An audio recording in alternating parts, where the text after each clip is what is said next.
Special guest Keith Smith. He's covered the Celtics for the Celtics blog since 2016. A big time NBA writer, big time on NBA Twitter, and a capologist as well, man. And for tonight's show, first we're gonna preview the Knicks versus Celtics big matchup at the Garden on October 20th. We are 2 days away. And then the second half of the show, we'll get into our final preseason thoughts and have a little fun, do a little season award predictions. So, Keith, how you feeling, man? Thanks for joining us on KnicksFanTV. Oh, thanks for having me. I feel like I need two initial nicknames. Yeah. I feel like I'm left out, man. We'll call you KS, man. We'll call you KS. So you call me that. Yeah. Hey, I gotta say, CP2, man. Two of the posters behind you, I have two of those posters. I have the Patrick Ewing one and the Stark Stunk poster. Nice. So they unfortunately, my wife nixed a lot of that stuff, and those are wrapped up and in storage. But oh man, they're still in my heart and spirit. Patrick Ewing was my guy, man. Nice. I love Patrick. Nice. Did you grow up a Knicks fan or more of a Patrick Ewing fan? No, so I grew up just south of Boston, so I grew up a Celtics fan. But okay. My dad actually worked with Patrick Ewing's dad. Interesting. For a while. So there's in Boston, right? Because they're from Boston. In Boston, yeah. Yep. My parents have this picture of Patrick Ewing holding a little tiny me in like the palm of his hand back in the day. So I was a huge Patrick Ewing fan, and during those years, right, where like the Stark stunk, the Celtics were down. So I was pulling for my guy Patrick to get a championship out of that run. And man.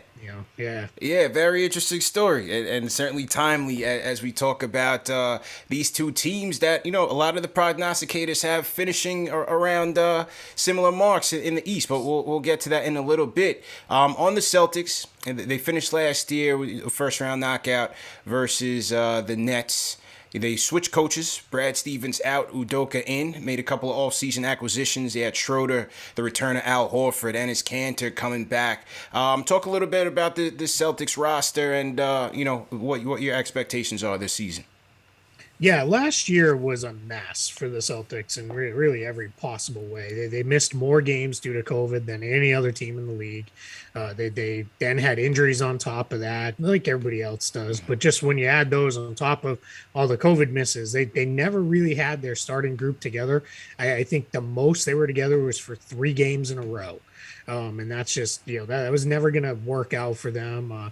Kemba was on. They couldn't play back-to-backs. As we know in the shortened season, it felt like there was nothing but back-to-back games. So he was out like every other day.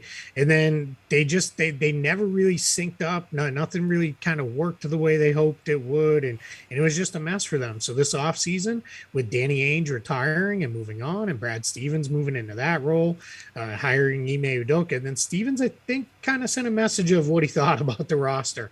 Danny Ainge had given him that last year because he immediately moved on from Kemba, brought Al Horford back. He made a bunch of other swaps.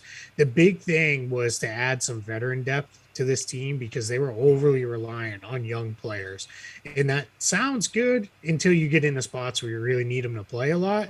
And then you're kind of going to struggle because those young guys are just not ready to step forward. So now this year, they've got some good vets in there. They've got some good balance. They still have the kids who are kind of, now they're going to have to fight and earn those minutes versus being handed them right out of the gate. And I think that's going to help a couple of their guys look much better through the course of the preseason than we saw at any point last year. So I think that's a good thing. So overall, it's a deeper team. You still have Tatum and Brown, so you got to feel pretty good when that's your starting point as a roster. And I think they're looking forward to having a much better season this year. The Stevens and Udoka thing, the Stevens thing was very interesting to me. His move from the bench to the front office. He was once thought to be kind of the guy that was going to, usher in the new era of the Celtics and a team and a coach that they were going to build the team around and build with, a guy that would grow with the influx of talent. And then he moves into the front office. And Stevens being known as a defensive head coach goes with Udoka, who's also known as a defensive mind. So where do you feel like Udoka will differ from Stevens in terms of his coaching philosophy and approach? Yeah, I think what we're seeing already right out of the gate is he's really holding guys accountable. They suspended Marcus Smart for a preseason game because he missed the team flight. It's not that this is like a remarkable thing, right? I mean, you probably should be punished if you miss the team flight, but it was a lot of times in the preseason, something like that, they might let that slide and be like, it's not a big deal. It's a preseason. Nope, suspended him right away, cost him a little bit of money. He had in the game, their last preseason game against Miami, he has been preaching all preseason. I don't want you getting distracted yelling at the referees. I want you to play through it. Let me talk to the refs. Let me handle that. And Grant Williams started barking at the ref after an offensive foul call against him.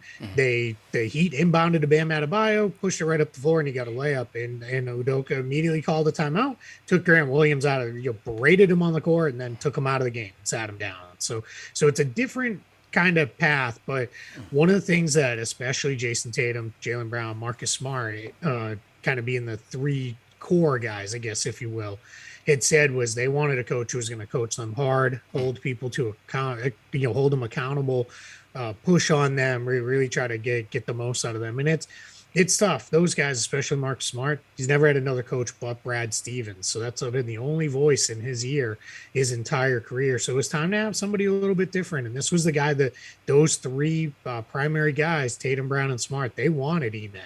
That was the guy they wanted. They'd all worked with him on USA Basketball at the World Cup a couple years ago, which feels like it was a decade ago now with everything that's happened in the last 2 years. But yeah, that's the guy they wanted. So I think you're going to see that offensively still kind of figuring that out. It's hard to draw a whole heck of a lot system-wise from the preseason, but he's really preaching ball movement. He doesn't want a lot of isolation stuff, doesn't want a lot of single action plays. He wants a lot of ball and player movement. So we've seen some of that, happen. Their first preseason game looked pretty good. The ball was popping all over the place. And then defensively, I think they're going to get back to being that switch everything group where it's really five versatile guys who can hold their own, because they tried to get rid of those weak spots in their defensive grouping and really get back to a group that can get after it on that end. So I think they're going to be a really good defensive team, and then the offense will evolve as the year goes along. Talking about the two guys that they lost, who the Knicks picked up in Kemba and Fournier, first with Kemba, it was striking to hear when Stevens talked about the type of team that he wanted. Obviously, he emphasized building around Jason and Jaylen and bringing in guys. He said that would, accentuate their strengths. So from a Kemba perspective, forget the contract, because I know the contract was quite sizable, but, what did you see there from a fit standpoint that made Stevens so quick to send him to OKC? Yeah, I don't think I go back to Kemba's first year with the Celtics before he got hurt. The fit was basically seamless, because what they were looking for at that time was Kyrie Irving. And I always say this, in a vacuum, Kyrie Irving is a better player than Kemba Walker. I don't know anybody who would argue that, but basketball's not played that way. It matters the other four guys on the floor with you at the same time. And Kyrie's a ball dominant guy who's going to do a lot with the ball in his hands. And they were trying to let Tatum and Brown kind of have that freedom to grow into their space and to really become those guys. So part of what drew them to Kemba was, and everyone will still say this to a man, he's an all-time teammate. Nobody has a bad thing to say about that guy. Everybody loves Kemba. And the idea was off the ball, he would fit in better because he's pretty good off-ball shooter. He's pretty good with his movement and those kind of things. And he's also a guy he's not going to be demanding of the ball on every trip, but late in games when you need him to do his thing, he's going to be there for you. And it worked out great in that first year and worked out pretty good in the bubble. And then last season, it just never got to where it needed to be because he was missing every other game. So you'd play pretty well with him, then he'd be out for a game. Then he'd come back and it wouldn't look so good. And it just was constantly choppy and messy. And it just never really, fully hit the way they wanted it to. So moving on from him, I think it was just the contract was the number one part of it, obviously. But the basketball fit, I think, was more about his availability than any fit on the floor on the offensive end. On the defensive end, I think Stevens wanted to get back to playing with more size and more switchability and not having that kind of vulnerable guy on the court that you have to kind of work around. That you have to do with Kemba at times. Yeah, and we'll get to that in a second because I'm very concerned about that, looking at him as a starting point guard for the Knicks. On Fournier's free agency outlook, it seemed like it came down to between Boston and the Knicks almost at the 12th hour or the 13th hour. Yeah, in the Celtics wanted to keep him, and by all accounts, he wanted to stay in Boston. Being here in Orlando, I go to a ton of Magic games and cover the Magic games when I'm there. So I've gotten to know Evan a little bit. I wouldn't by any means say he knows who I am, but I think I've gotten a little good sense of his mindset. And he is somebody who he didn't really want to be traded from Orlando to begin with. I think he wanted to stay with the Magic ideally, but I think he realized that this whole thing is breaking up. It's, they're just going a different direction. They're tearing this down. So going to Boston, I think his hope was, all right, this is where I'll be now, and I'll sign here long term. And then when the Knicks came in with the offer they came in with, and this isn't a way for me to take a cheap shot at the Knicks here and say, man, what an overpay, what a bunch of idiots, because I think it's a perfectly good contract. It just wasn't a contract Boston could do. Not with the way the rest of their cap sheet was lining up. It just wasn't going to make sense for them. It was going to make them too expensive and inhibit them from being able to make other moves down the line. So at that point, you got to kind of look at it and say, all right, we're losing a guy, but we got to move on, in a different direction, because we can't be tying up, this much money in three wings. And then, they knew they wanted to re-sign Smart, and it just would have become really, really messy in an extremely expensive team. And they're willing to be expensive and pay a lot of money if they're contending for a title, but they don't want to be wildly expensive if we're third in the East. And I think they felt like we can get back to third in the East without being wildly expensive. Let's go a different direction. But the Knicks got two good ones there. I think those two guys are gonna help them quite a bit. Now with Boston, it starts with that two-headed monster in Jason Tatum, Jaylen Brown. Now Brown went down with COVID, so it didn't really have much of a preseason. But with Tatum, I mean, coming off of an outstanding year last year, 27-7, almost 40% from three. Went into the Olympics, got the gold medal with Team USA. He's going to be a problem for us to contend with, man. I just feel like, he's gotten bigger. He's put on size. He's almost like a 3-4 tweener. RJ's gonna have his hands cut out for him, but from what you've seen from the preseason so far, how do you see Boston utilizing Tatum? Yeah, they're gonna ask him to do more playmaking than he's ever done before. They want to run a lot of stuff through him, but that's not necessarily they don't want to do it. I like to call it James Harden style, where it's get the ball, take 100 dribbles, and then you're going to make the play. They want it to be, we popped it around, now it came to you with 15 on the shot clock. You're going to set something up for a good look for yourself, which he can almost always get, or make a play for somebody else and get that going. And that was part of adding Al Horford. That was part of putting Marcus Smart in the starting five. Those two guys are excellent ball movers and passers. They've got some really good screeners. So they're trying to make it easier on him to do that. Because I always say this with a guy like Jason Tatum. All Jason Tatum's been told his entire basketball life is go score. You're our best player. Go make it happen. And then we get into the NBA and it's like, cool, you did that your first 2 years. Now get a bunch of assists and make a bunch of plays. And I feel like they get to a point where it's hard for some guys because it just goes against their nature. And I think that's where he's at. But he definitely is bulked up a little bit. He's looking a little bigger. He talked a lot about the Olympics experience, especially spending time and working with Kevin Durant, which is, to me, that's a little scary, I think, for the rest of the league, because he's got a little bit of Durant in his game, where he's got that size and that length, and he's got that rise on his jumper where he just can't get to it. Yeah, so, excuse me. I'm getting all emotional talking about Jason Tatum. But yeah, I think he's talked about he wants to get to the basket more, finish better, and draw more free throws, which that's like music to Celtics fans' ears, because that's the one area where offensively he seems to have struggled a little bit. He got rid of it. He used to get stripped a lot on drives. He's now getting the ball, but then he wasn't finishing, and he talked about he was putting too much English on the ball, and I never seen a guy rim out more layups in my life. So it was just tough. So it's now he's talking about, I want to get downhill, I want to finish with strength versus trying to avoid the contact and get the ball on the rim. If I get fouled, I get fouled. So all around, I think he's going to have an absolutely monster offensive season. It wouldn't surprise me if he's pushing 30 points per game this year. Yeah, I'd certainly agree on that. And JD, how do you see us matching up with this guy, man? Is it going to be RJ on Tatum, or you see Fournier? It's going to be a tough matchup for us, man. What are you thinking? I'm thinking they're probably going to put RJ on him. Yeah. They're probably going to put RJ on him just because if RJ is going to be the player that is going to be assigned the toughest matchup. I mean, he talked in his interview about getting stronger because of that. So it looks like he's mentally preparing to play that role. When I look at the Tatum Brown tandem, Tatum to me has a more complete arsenal offensively. He's a more elite shot creator.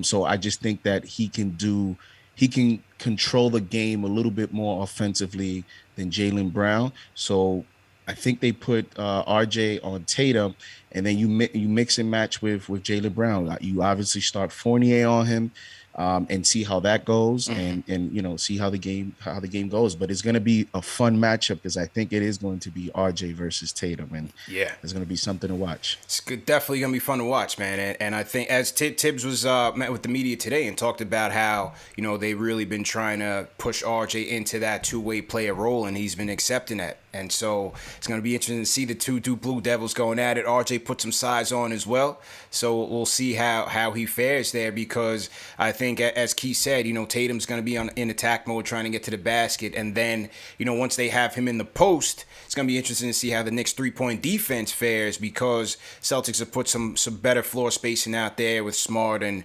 Horford if he's playing, and Keith will get to that in a minute. But it's gonna be interesting to see how the Knicks rotations fare on Tatum. CK, what's your thoughts on the matchup with the two Jays? Man, I think the matchups are going to be interesting because JD brought up that point that I was thinking. I'm like, okay, yeah, we put RJ on Tatum, and I think that'd be great. Like you were saying, the Duke showdown. But then I'm thinking about it, like who we really putting on Jaylen Brown. I understand. Yeah, we're probably most likely going to have to go with Fournier, but I don't know. And Keith, you'd probably be the one to answer on this one. Who's starting at the 4, and then where's Julius Randle matchup? I think it's just going to be it's going to be fun seeing that tug of war of the not matchup issue, but of what the matchups are going to look like in this game. Because a lot like us, they're playing around with a lot of different rotations, a lot of lineups and stuff like that. And I feel like we're going to be doing something similar. So of course, just looking at the game, I'm looking forward to seeing RJ Barrett versus Jason Tatum. But realistically, to your point just now, CP, Tibbs going to be using him to be that two-way guy. There's probably going to be some switches where he's going to be on some assignments guarding Tatum as much as he's guarding Jaylen Brown. So it's going to be interesting, and I'm looking forward to see what the answer is going to be. Keith, what's your gut telling you injury report wise? Brown and Horford have been out in the COVID protocol, and what do you think about their potential starting lineup for Wednesday night's matchup? Yeah, I don't think Horford's going to go. It sounds like that he's probably going to miss that one. Doesn't sound like he'll be cleared in time to play. Brown, they've left it a little ambiguous, but they think last we heard that he would be back. It sounds like he's been asymptomatic, so it sounds like he's good to go. They even mentioned that they've been working virtually with the coaches and trainers. So I think he'll be good to go. So that's where it gets interesting matchup-wise, because my guess is, just based off the way the preseason has gone, they'll go small then to open, and they'll put Romeo Langford in the starting group, mostly because that's going to force Julius Randle to guard somebody on the move out on the perimeter, because they're not going to put a Grant Williams out there, I don't think, to open the game, and kind of then that gives the Knicks an out, because then they can kind of let Randle roam and sag off him and kind of do his thing when he's not involved in the immediate action defending it. I think they're going to make him have to defend point of attack quite a bit, and then we'll see. But they'll go big at times. They'll play both the Williams together. Some we'll see what happens with Enes Kanter, how much he works in there. He's been playing some. My guess is they'll try to make that as against second units only when they can, for probably 10 minutes or so. But yeah, it's definitely going to be interesting. But they'll, without Al Horford, they're going to go small quite a bit, and they're going to force the Knicks to pick. How do you want to do that? And it might have Julius on Tatum. Who knows? Exactly. If they put Tatum at the 4, that could be dangerous. Yep. Yeah, my guess is they'd probably put him on Brown. It seems to be that's the way teams play it. They tend to put the 4 on Brown a little bit more, but that's starting to get pretty dangerous too, because Brown's become such a good shooter, and his first step and attack to the basket in a straight line drive, it's just really tough to keep him from getting where he wants to go. I would maybe, and this is just very anti-Tibbs like, he doesn't do this, but you almost want to bend it and be like, put Randall on Romeo Langford and just, if you lose because Romeo Langford hits 5 3-pointers Yeah. on you, you tip your cap and you say, all right, we'll see you next time. But yeah, it's definitely gonna be interesting. And I think why the Celtics are comfortable going small, I don't think I know, is Brown and Tatum are such strong defenders. They've been defending bigger guys their whole careers. So they're not gonna be I'm not saying if Randall goes inside that they're shutting him down or anything, but they're not gonna be, worried by that. They're just gonna, stick with it, do the best they can, challenge him, try to keep him uncomfortable, working off the bounce as best they can. They'll steal some of the stuff the Hawks did, where it's, force him to the spots where he wants. If he wants to take, 15 mid-range jump shots, settle. Have at it, my man. We'll go nuts. Yeah.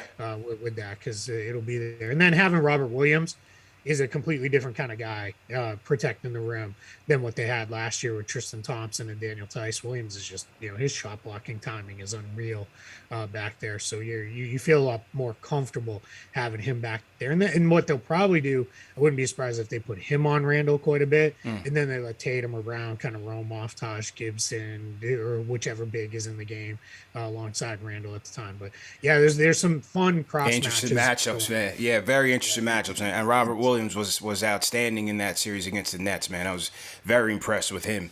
Another area of concern with me is the guards. If they do go small, it seems like Smart is going to get the keys to start most games.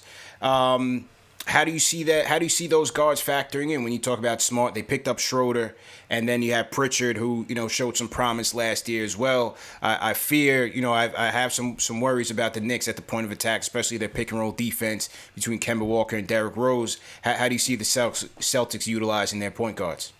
Yeah, they're going to do everything they can. And it wouldn't be surprising to me if they're running a lot of stuff with whoever Randall is guarding as the screener and trying to get those switches that way, or just the Knicks don't switch a ton because they're trying to ice trap and then recover, but they'll try to force what they can out of those matchups, make Kemba work. They know better than any team in the league what he can and can't do defensively. They're going to probably test him and say, all right, how is that knee feeling? Let's get you moving side to side.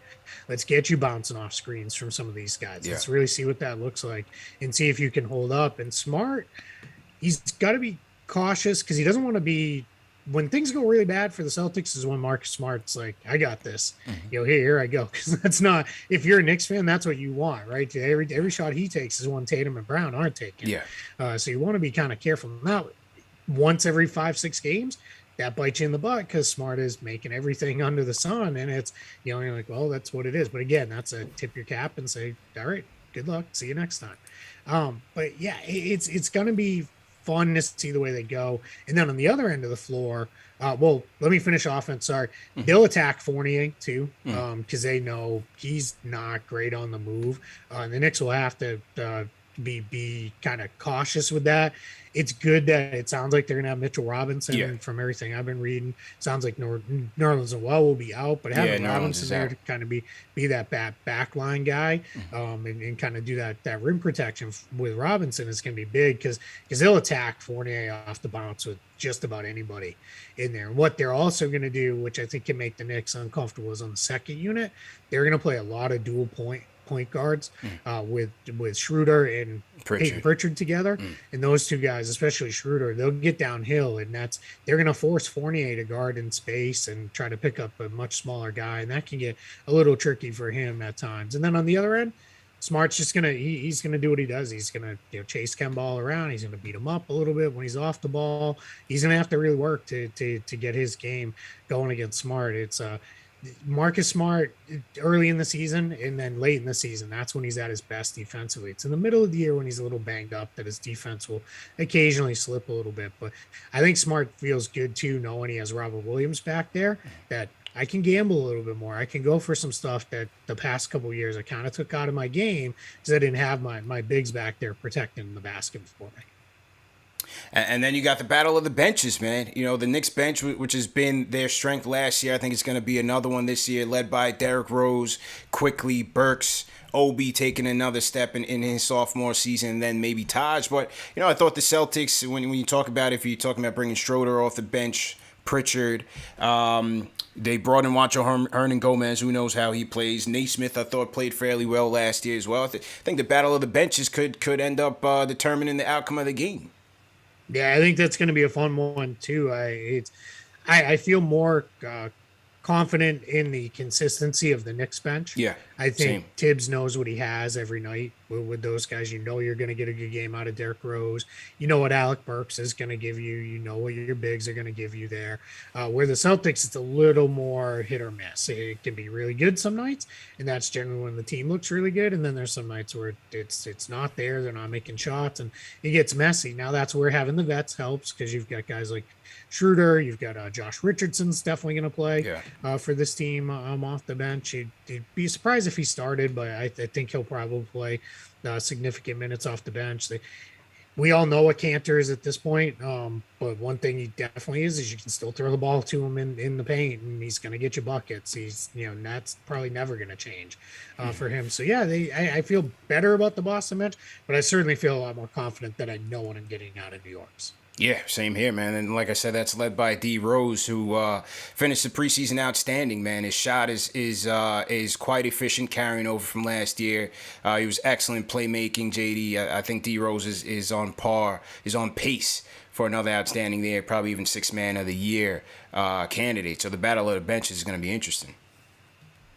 Yeah, and you know, as Keith mentioned, I think, you know, when it relates to the Knicks, I think that's why, you know, in my opinion, the Knicks are set up to have an outstanding season pending, you know, health, because when you look at, you know, the depth of the Knicks compared to other teams in terms of the bench, you know, a lot of these other teams in the Eastern Conference, they have, you know, some players, and they have some unknown players. So a lot of teams are going into these games relying a lot on their top players on their rosters.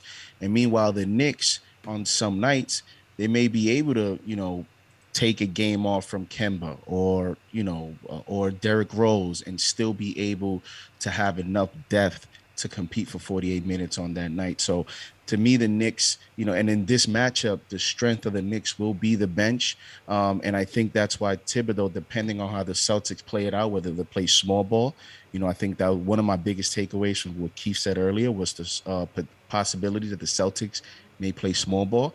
Well, Tom Thibodeau last preseason game gave you Obi Toppin and Randall at the 4 and the 5. So Tibbs will be able to adjust and manage, but we'll see how, you know, how he attacks game one. Yeah, see how quickly he goes to that. I don't know, man. Was that just a preseason gamble, or will he actually try to do it in the regular season? We'll see where Tibbs goes there.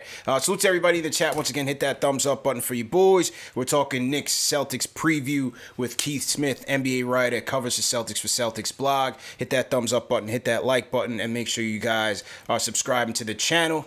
A couple more questions for you, Keith. The cap outlook. So today it was announced that the Knicks picked up the final years of their rookie deal for R.J. Barrett, Manuel Quickly, Obi Toppin as well. What did you think about, you know, the Knicks cap outlook and how they used that cap this year to bring back guys like Derrick Rose, Burks, Nerlens Noel, signing Fournier, and then getting Julius Randle on a team friendly deal? Yeah, their last couple off seasons for the Knicks has been so impressive to me. I thought last year the patience that they showed, more than anything else, showed it's a new era here with this front office. So we've all seen what's happened in the past with New York. We're getting LeBron. Okay, we didn't get LeBron, but we're going to sign the 7th, 8th, and 9th best guys to LeBron kind of money. It's like, what are we doing? Like that's how you end up in a mess. And then even the guys who were kind of okay, it was like Amari Stoudemire and those knees. I don't know about that. And that clearly didn't work out so great. And in one of the most awful things anybody's ever said to me was when I called the Joakim Noah contract one of the worst I'd ever seen. On the day it was like officially signed, and I had somebody really say not very nice things about me and my family and everything else. And the anecdote to that though is, like 2 years ago, I got an email and he's like, "You blocked me on Twitter because I said this to you." And he's like, "And I apologize because you were right. He was horrible." so I give the man a shout out and I unblocked him for that. But nice. Yeah, it was so this past off season, I think everybody saw all that cap space. You know, there was a point where it looked like they might have 70 million in cap space and started dreaming kind of big. And I think they read the market correctly of, there ain't $70 million worth spending on one or two guys out there. And what I liked was, you didn't hear, we're getting Kawhi, we're getting, player X, we're getting this guy, we're doing this. They would have tried to get a meeting with Giannis had he hit free agency, of course, right? They would have tried to do that. But I think what they really did well was pivoting to, all right, we're not going to spend 35 million a piece on a couple guys, but we're going to spend this money, but we're going to spread it around. And I think what they did was, if you look at their cap sheet right now, there's not a bad contract on it. There's not one you're going to look at and be like, ooh, that's rough. Not even a couple years from now, because I'm a believer that Julius Randle will be fine for the duration of that deal. So I think they protected themselves with bonus language in there, right? I think almost every one of their deals came in a couple million lower per year than what it looked like, because they did a really good job using bonuses in there. That's also how they fit all the deals in under the cap. That's just and now I'm gonna cap nerd out for a minute here. Is that a Brock Aller he's big on that. I think that's something Leon Rose gets to from the agent side is, hey, we can still win the press conference and the Woj bomb by saying, player X gets 100 million, but if it's really 90, like, that's fine too. It's all good, there. And their bonuses aren't crazy ones either. It's not like it's, a bunch of stuff tied to winning championships or averaging, insane amounts of points or rebounds. They're all achievable things that guys can get to, but that's really smart cap management, and they did a good job with that. And then on top of that, all the team options at the end with those, because that's how you keep it from turning into a really bad deal. Because if you hit that second year, it's starting to look a little sketchy for Fournier. Well, then you only have one more year left, because the last one's a team option and you can get out of it. And then kind of the cherry on top of the sundae was Kemba. Working that bio with OKC, and immediately I want to come home, right? I want to be there, and they were able to land him, and they were able to land him with what I felt like was money that was probably going to go unused for the most part, and just kind of sit and be, that was going to be their break in case of emergency, right fund sitting there at the end of the cap sheet. Just all right, what do we need in season? Makes trades a little bit easier. But when you can get a guy like Kemba, even if he can only go 60 games, that's still going to be 60 pretty good games. Because this team went from, about 5 minutes night of quality point guard play before the Derrick Rose trade last year? Yes. We allow the Alfred Payton slander on this channel, so please, yes. Hey, you're talking to the Orlando guy who was they got worked in that trade by Sam Hinkie because they made it known they wanted him. So the Sixers took him even though they had no interest at all. And then Orlando got him, and I was like, this guy's never going to work. He won't shoot. And it's like, it's right. We all bag on Ben Simmons all the time because Ben Simmons won't shoot the ball, but at least Ben Simmons is elite rebounder, passer, and defender, and he's 6'10". The thing with Ben Simmons is he's just playing kind of the wrong position. But give me a point guard that's like point guard size that won't shoot, and I'm going to show you an offense that's probably not going to be very good.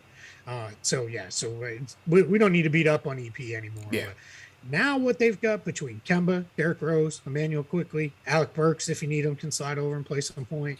They run so much of the offense to Randall anyway. You can kind of get a little bit funky there if you need to with those positions.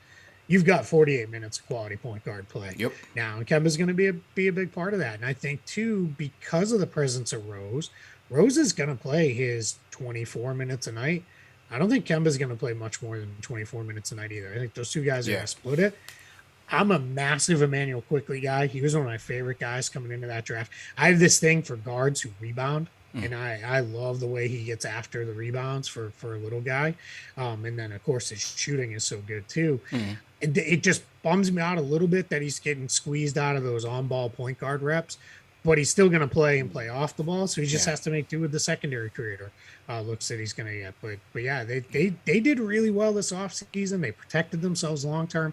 The team options for Barrett, Toppin, and Quickly, complete no-brainers. Those are always going to all be picked up. They won't have cap space next year, but that's okay because they've got a pretty good team. So now it's about kind of sustaining. And now it gets really interesting for Leon Rose and crew in the front office, because now it's not easy when you have cap space, but it's easy to sell that to the fans of, hey, we've got this is what we're going to do.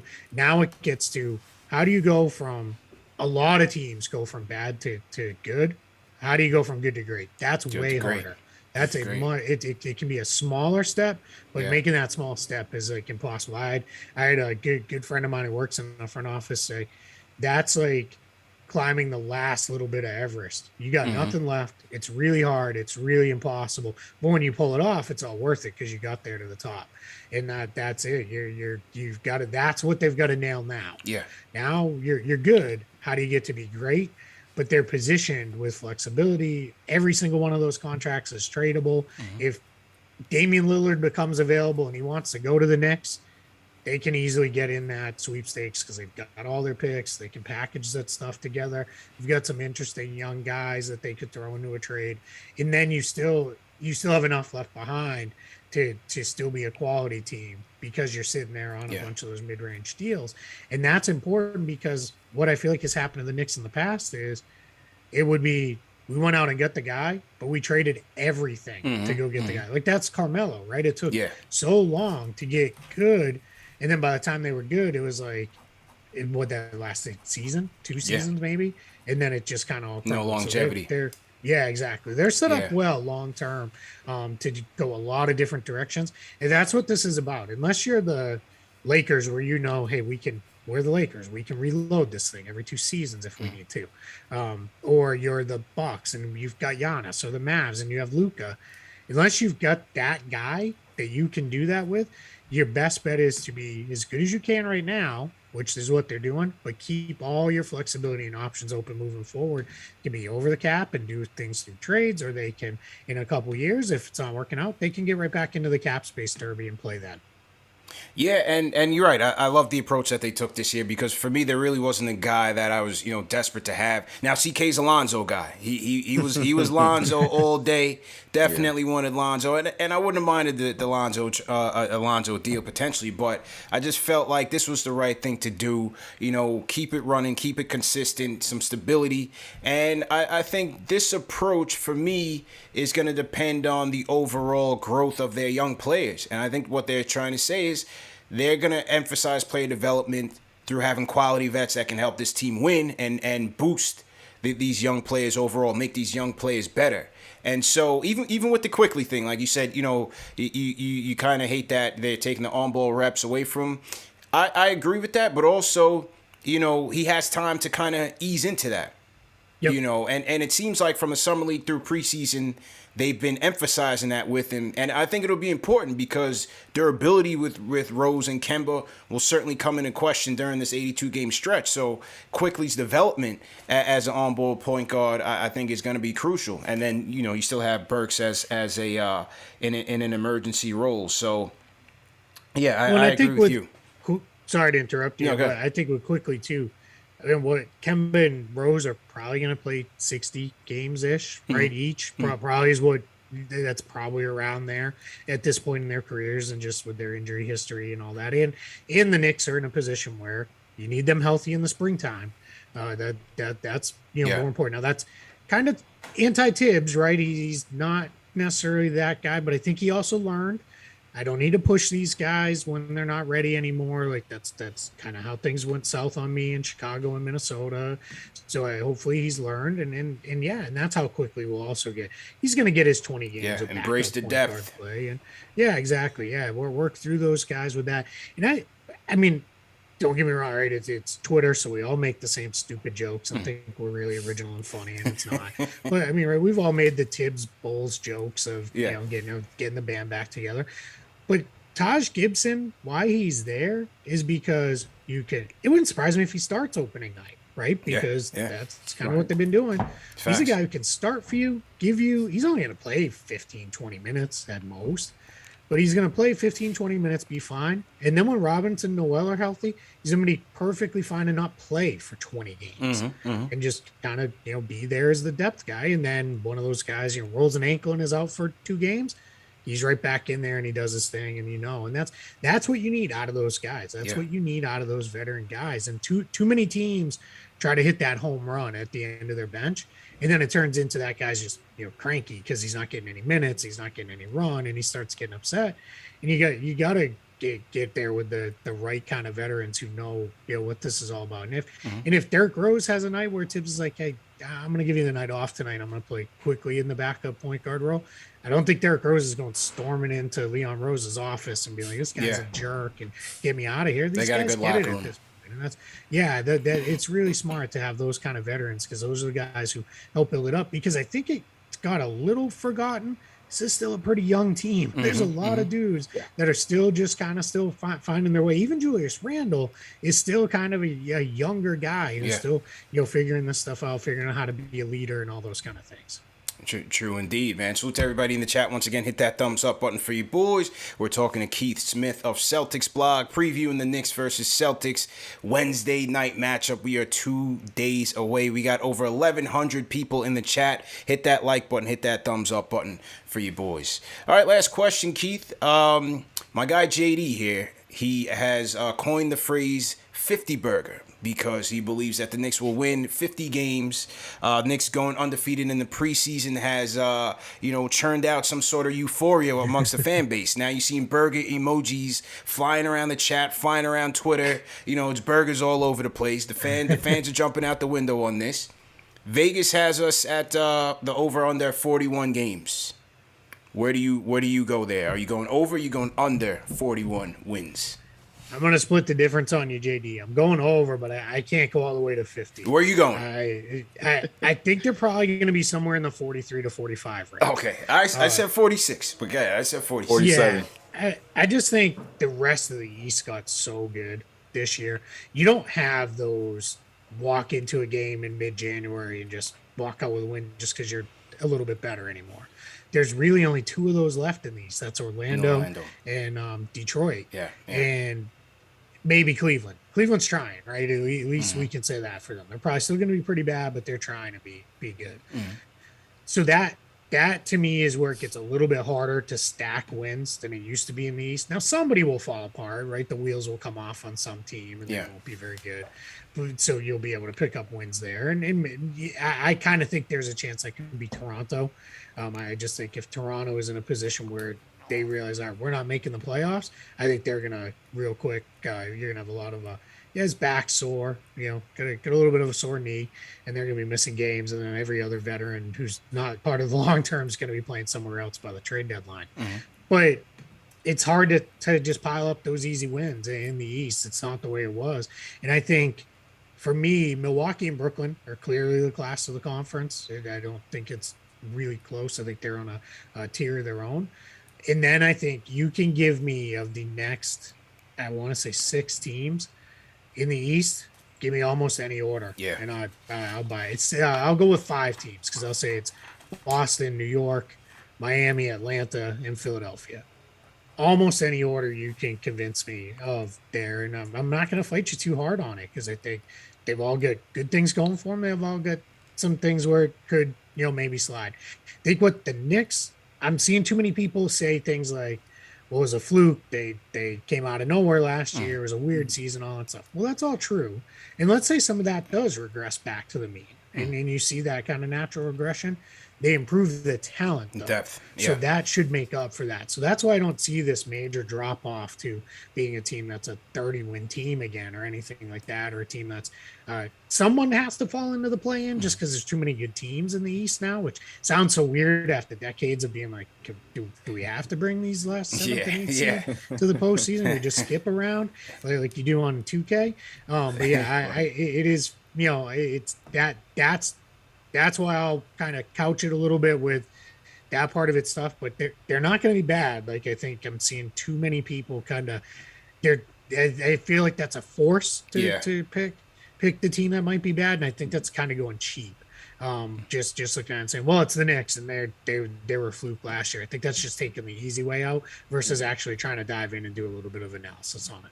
Yeah, and I'm not playing to the home crowd here. I promise. Those are my yeah, it's all good. It's all good, man. This is Knicks Fan TV at the end of the day. But no, I agree with you, man. And CK, as he said, I think it's the Nets and the Bucks at the top, and then the rest of the East. There's a lot of parity there, man. There's a lot of parity, but that's why I'm going with 46 and hopefully 6 in the East, maybe 5th. But that's where I'm going, man. I know JD, you don't like that, man, but that's where I'm going. And the chat's like, JD, tell him why it's 50, man. Tell him why it's 50. But yeah, I mean, JD, go ahead, make your argument because I'm with CP on this. I like 47. I have them sitting at 5. But Keith brings up a great point, man. I think that you can mix and match however you want from. I guess maybe 3 down, and I wouldn't argue with you too much. If you have the Knicks a little too low, then we're gonna have to, fist yeah. But I hear what you're trying to say. But yeah, JD, I need you to let Keith know about this whole 50-piece movement. All right, Chat wants you to do it. So Keith, here's why. First of all, I think CP's taking the safe route. He's taking the safe route. It's safe to say I got 46. PTSD, man. I have no choice, man. I have no choice, man. Things are going too well for us right now. It's a sweet number. They go 45. I was close enough. They go 47. Oh, so it's a great number. And I actually do think if you have a lot of injuries, that's probably where closer 43 to 46 where they land. Here's why I think they'll push 50. You talked about it, Keith, in terms of number one, the Knicks bench. I think they can make an argument they have the best bench in the East. Doesn't mean they have the best team, but you can make an argument they have the deepest team. So that's number one. Number two, when we look at the other Eastern Conference teams and we look at the tiers that they will be competing against, everybody likes to talk about what the Knicks' questions are in terms of Kemba's health and Derrick Rose. These other teams have question marks too. When you look at the Miami Heat, what happens if Kyle Lowry gets hurt? Who's the backup point guard? Guess what? Kemba gets hurt, the Knicks have Derrick Rose. Kyle Lowry gets hurt, who is the backup point guard for the Miami Heat? What happens with Jimmy Butler? They are a team that's hyped up a lot, and if healthy, I think they'll be elite. But when I look at, teams like the Celtics, teams like the Heat, the Pacers, when you look at the roster construction of those teams, once they miss any of those top guys, we don't know what's going to happen with the Sixers. Then what happens when your depth is tested in an 82-game season? In combination with the fact that I don't think there's a coach in the Eastern Conference that will coach every single game like Tom Thibodeau. I mean, this is a guy that coached the preseason as if the season started. He played a center that there's debate whether he had a setback with his foot injury, Mitchell Robinson. He came back, he played him 27 minutes after he just said before that said he's going to get his feet wet. And he's going to be limited, and he plays him 27 minutes. I just think that's a lot of water, man. Right. I just think that in an 82-game season where a lot of teams like the Heat with Spoelstra and some of these other players, maybe with Embiid, with Doc Rivers, these guys are going to be load managed. And that doesn't exist with Tom Thibodeau. I even think Kemba may push 26, 27 games. He's been saying all the right things. I don't think he's going to play 82 games, but I just think Tom Thibodeau will steal enough wins in a course of 82 games. They'll win some games they're not supposed to because he just coaches so hard. He's consistent, and I think that'll be enough. And he proved it last year. I mean, last year's roster, they needed every single piece of that roster to get to where they even got to because they were offensively challenged and Elfrid Payton was at point guard. This season, having more weapons, again, barring health, and then having what I think was a solid rookie draft class, he has more depth, more weapons, and I think that'll be enough to propel them to a 50-win season. But I know I'm on the high end, and it's a lot of ifs, right? But I think all the other teams in the East also face the same ifs. JD, man, I can't get to 50, but I'll knock him up a win or two because it's a really. I've been trying to get point. CP to go up too. It's fair. It's just my PTSD, man. It's just my PTSD. That's all, man. Really good point on the fact that they're not going to throw games away like some of those other teams will. Like I'm not as high on the Miami Heat in the regular season as a lot of other people seem to be. I see a lot of people thinking they're third in the East in the regular season. I just don't see it because they're playing for the playoffs. They're not playing to win a whole bunch of games and that. And they have no problem going into Charlotte on a Tuesday in early February and tossing a game away because what difference does it make to them if that's what's good in the long run? Well, you're right. The Knicks aren't wired that way. They're going to go in there trying to win every single game that they play, and that is different, right? That is, especially in the NBA now, you definitely don't have those kind of things. And it's, I mean, I always think about with Tibbs, if you can Mitchell Robinson, we're gonna get his feet wet, we're gonna play him nearly 30 minutes. It's if you can walk, you can play. And it's you better be out there and give me what you can give me because otherwise don't you better come into this locker room on crutches, and even then I might look down and be like, how's the next guy feeling? And all right, he's a little worse off, so get out there. Yeah, I'm with you, JD. That's a pretty convincing argument why they're going to steal a few wins that they might otherwise not have gotten. And the burgers are once again flying throughout the chat as JD lays it down. They're loving them, man. They're loving it, man. They're loving them. Yeah, man. But Keith, we definitely appreciate the time. That this was a great segment. Hope you come back and join us as the season progresses, man. This was a great segment with you. And Knicks versus Celtics, man. Kicking off October 20th, Wednesday night at MSG. Looking forward to it. Keith, best of luck to you, man. Thanks again for your time. I appreciate it. Thanks for having me, guys. It's really cool. I was able to check out a lot of your stuff. You guys do great work. It's a lot of fun. I can tell you have some fun with this stuff. And man, I say all the time, the Knicks fans deserve this. I can't. My single wish for this NBA season, beyond the normal things like I want everybody to be healthy, I want it to be a great season. I want Kemba to hit a game winner on that snatch back. Pull up jump shot in the Garden and watch that place explode. Yeah. Man, I need it. I need that to happen. Just maybe not on Wednesday night. Maybe I was just gonna say maybe it happens Wednesday night. Yeah, maybe. But you know what? Hey, don't tell any of the Celtics fans this. If it happens on Wednesday night, I'll have a little bit of a smile. Smart. So all the best to you guys. I'm excited for one more. Just drop your Twitter handle and let everybody know where they can find you. Yeah, you can find me on Twitter at Keith Smith NBA. I tweet a lot, so be forewarned. It's not for everybody, but it's it's what I do. You can find my written work all sorts of places. If anybody for any reason wants Celtics coverage, Celtics blog, I will have a piece up on Thursday morning. I call it the 10 takeaways. So there'll be some Knicks stuff in there because that's who they're playing.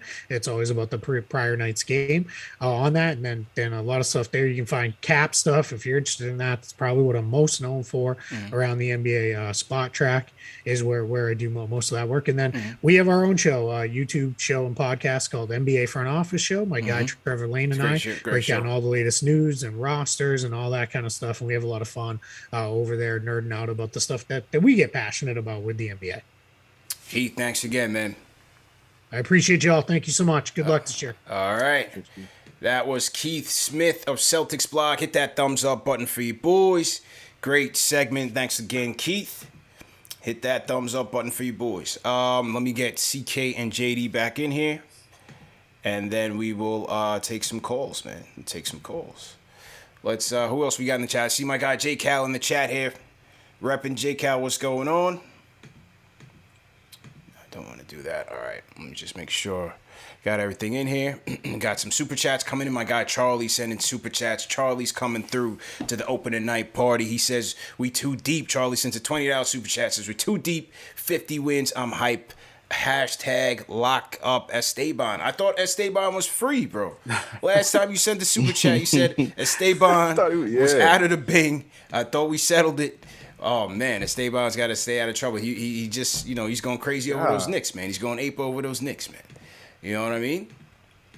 But shout out to Charlie for sure. Let's get to the phones real quick, fellas. All right, got you guys in here. All right, to the phones we go. Let's go with Jay from St. Louis. Let's go to the Lou. Jay, what's going on? What it is, fellas? How you feel, man? CK, Jay, what it is? Much love to y'all, man. Yes, sir. Same to you, man. Hey, real quick, everybody hit that thumbs up. Let's not forget, this is business for us. Hit man. that like button, man. Like We just had a great guest. We got 1,100 people in here. Let's get up to 1,000 likes right now. Hit that like button. Let's go. Might work. Yeah. We coming from the middle of the map, man. Yep. Hey, real quick, I'm gonna be honest with you. We winning this game against the Celtics, but my St. Louis folk, he definitely gonna put up that 40 piece because of the Garden. Yeah, that's the word on the block. So I'm just, Jason Tatum from St. Louis, man. Can't forget that. Hey, he gonna do that. I've seen him work this summer. I work in one of the most important gyms in St. Louis, and yeah, he looks crispy. Like the man said, KD, like it's like that. So much respect for him though. But back to our Knicks. I'm expecting us to be top 3, man. I told JD and I told 2K, man. Look, I give us top 3. I'm not giving us no numbers. I'm not giving up none of that. We top 3, and like JD said, we got everything to match up, especially with the bench. I think Juju can be MVP for us. Julius Randle, he can do that for us. If he's a 29, 10, and 7 guy for us, and we top 3, I think that would be great for us. I think that would be great for him. To prove that we are a franchise. Along with being top 3, Mitch has to be healthy. Yeah. And, if that's the case, that plays a big part. I don't see him getting a lot of minutes. I don't think he'll ever be in the 30s, not until possibly second half of the season. But, 27, 28 a night, him working with Taj, that's lovely, getting that experience, that veteran presence around, Jericho and the other young guys that'll work for us. And another thing I want to bring up is, what's R.J. Wendell for us? And CP, I said this before, I give him the Brad Wendell, Brad had about 5 years till he really started, peaking. I told you, their stats are pretty much, comparable, how they both came out, what they did their first 2 years and things like that. I give him that window to where, it can stretch to 5, years to where he may not become that, 20-point scorer until then, So I think guys should really be, understanding that it may be a little bit longer, but I think if he can step it up on the defensive end, like you guys were explaining before, that 3D guy, he can take over in that level for us and definitely be maybe our third option type of guy. Because I think Julius Randle end up being the 2 guy if we find an out 1, so that'd be great for us. And I'm behind you on the CP with the Alex Burke thing. He be hot, man. It's just like every 4 games, every 5 games out of the year. Don't forget my guy Burks, man. Don't forget my guy Burks. Burks. Yes. Burke and Bag is like that, man. Whoever came with that name, you're silly, man. You're real silly. But I think he's like that for us. Quick Jim, he from the Mo too. I got to see him in high school. Let's just say he gave Brad that work. We're gonna leave it at that. So okay. we're gonna leave it at that. Playoff, type of thing. So but I think, him coming off that bench and being that 7 guy for us, when our point guards are not having it, out there, he can be somebody that can just come in and light it up for us. Yeah. If that's the case with him and Quick, doing that thing, I appreciate that, but man, I think Obi can really do some things that, he really looks crispy out there. He looks like he took advantage of this offseason, and I'm going to leave it at that, man. Coming from the middle of the map. I love you guys. Keep it up. I got the YouTube going crazy at work. Keep pushing, y'all. Appreciate it, Jay. Stay safe out there, man. Good to hear from you as usual, man. Good to hear from you. Thanks. That was Jay from the Lou calling in. gave us his concerns, his thoughts on the preseason. Call us up, man, 657-383-1509 or the Knicks Fan TV Discord. Let us know your final preseason thoughts. Do you have any bold predictions? Do you have any concerns? Anything you want to talk about? Let's get it in. We are 2 days away from the Knicks season opener, man. 2 days away, man. JD, go ahead, bro. I mean, I can't wait. I can't wait for Wednesday, man. Yeah. I can't wait for Wednesday. Yeah. Everyone is excited. Man. You know, you could feel you feel the energy. It's just like it's just people writing in the chat, but yeah, I feel it on the screen. Like everyone is so pumped for the game, and you know, I saw you smirk a little bit, CP, when I said Obi Randall. And as if you don't think that's gonna happen. Now, I probably don't think as well. But listen, let me ask you this. Mm-hmm. Let's say the Celtics go small ball, as Keith mentioned, and Tatum is playing the 4, and Brown is playing the 3, and Robert Williams is playing the 5. What do you do in the course of the duration of the game if Randall has to play Tatum?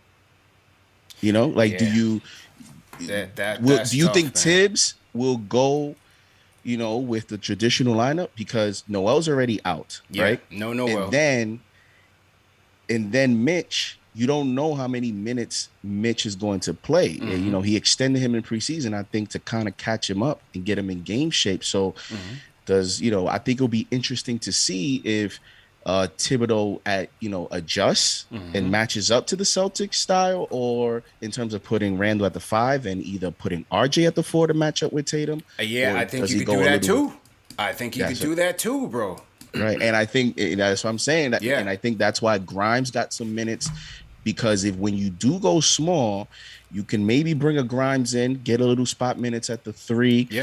Depending on how Fournier's playing, maybe you play, Rose at the 2. I think, so it'll be interesting to see how Tibbs matches up, because not only if the Celtics go small, not only could there be a matchup problem, but they become more athletic because you have Tatum and Brown with Robert Williams. That's an athletic matchup to play a Noel, which he's not playing, but to even maybe ask Taj Gibson. Like I just think it'll be interesting to see, and I think the Obi Randall thing, or Randall at the 5.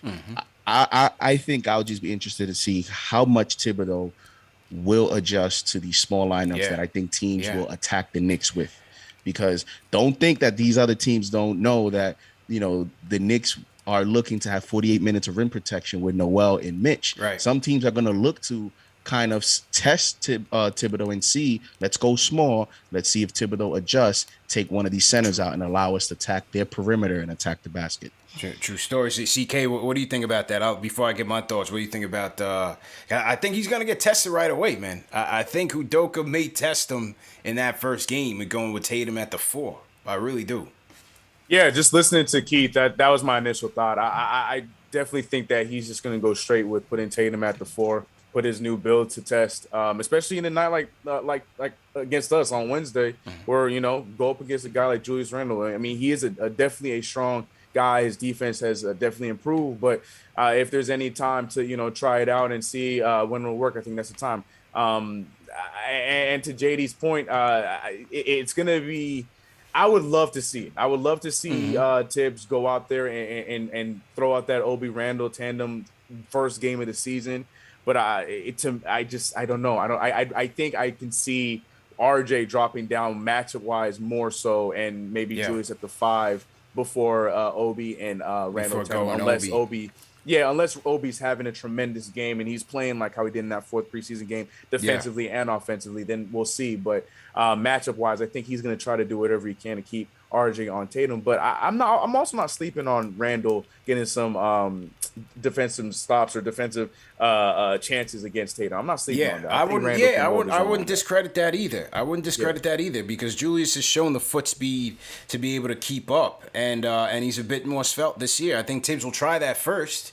But as you said, JD, you could go, like, let's say if the Celtics went Smart, Richardson, Brown, Tatum, Williams, right? You could counter with Kemba Could go Kemba.